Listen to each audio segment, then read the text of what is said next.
ওরা খায়ের মাঝে ইট দিয়া ভারী দেয়, তখন আরেকজন এসে আমার ফিরাইতে এসেছিল, তখন ঘরে আহত করে, ও দৌড়ে পলে যায়, তখন আমাকে এখানে তারা ইট দিয়া ঝুড়ে বাড়ি দেওয়া তার। আসসালামু আলাইকুম রহমতুল্লাহ। সুপ্রিয় দর্শক, আমি মোহাম্মদ আনিসুল হক ক্লিপটন।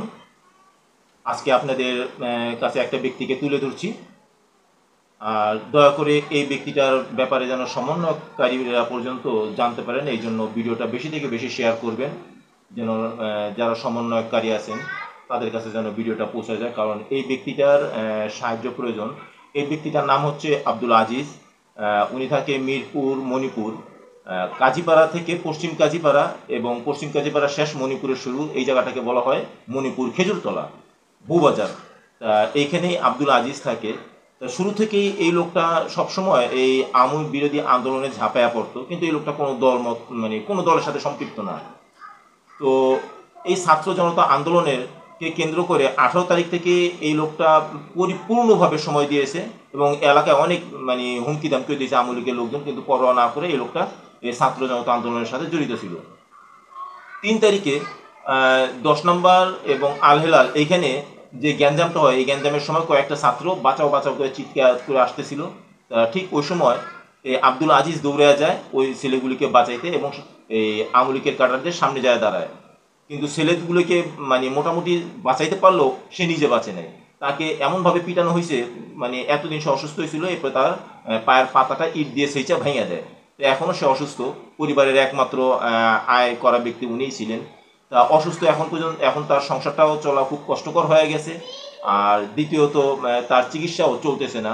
তাই দয়া করে যারা এই ভিডিওটা দেখছেন একটু বেশি করে শেয়ার করবেন, যেন সমন্বয়কারীদের নিকট পৌঁছায় দেয় এই ভিডিওটা। লোকটার সাহায্য অতি প্রয়োজন, কারণ লোকটার ঘর ভাড়াও বাইজা গেছে, এখন সংসারও চলতেছে না, কিন্তু এই ছাত্র জনতা আন্দোলনের মধ্যে এই লোকটার যথেষ্ট ভূমিকা রেখেছে। এখন লোকটা অসুস্থ। চলুন ভিডিওটা দেখুন, ওনার নিজের মুখেই শুনুন। আসসালামু আলাইকুম, আমার নাম মোহাম্মদ আজিজুর রহমান। আমার বাসা হচ্ছে মিরপুর, মণিপুর, বাইতুল রব মসজিদ সংলগ্ন 675/1। তো আমি বিগত 18 তারিখ থেকে ওই ছাত্র আন্দোলনের সাথে ছিলাম, ছাত্রদের পাশে ছিলাম। তো আমি 3 তারিখে যখন আমি মেন রোডের দিকে যাচ্ছিলাম আল হেলালের বিপরীতে, তখন আমি দেখি যে 10 নম্বর পলপটি থেকে 6-7টা ছাত্র ছেলে চিৎকার করে আসছে এইদিকে দৌড়ায়া, যে আমাদের বাঁচান। তখন আমার সাথে আরও 2-3 জন ছিল, আমরা ছিলাম। তখন আমরা দৌড়ায়া ওদের পাশে যায় দাঁড়ানোর পর যখন ওই ভিতরের ছোট্ট একটি গলিতে ঢুকে যাই, তখন আমরা ওদের বাঁচানোর জন্য সামনে যায় হাজির হই।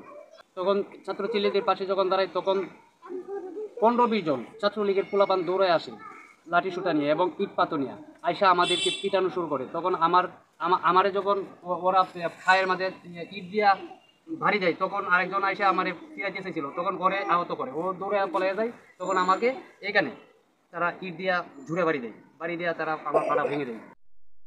তখন ওরা আমার পাড়া ভেঙে দেয়, তখন আমাকে হাসপাতালে নিয়ে যায়, অর্থোপেডিক হাসপাতালে নিয়ে যাওয়ার পরে আমার পরীক্ষা নিরীক্ষা করা হয়, প্লাস্টার করে দিয়েছি। এরপর থেকে আমি অসুস্থতা অবস্থায় আমি বাসায় শুয়ে আছি।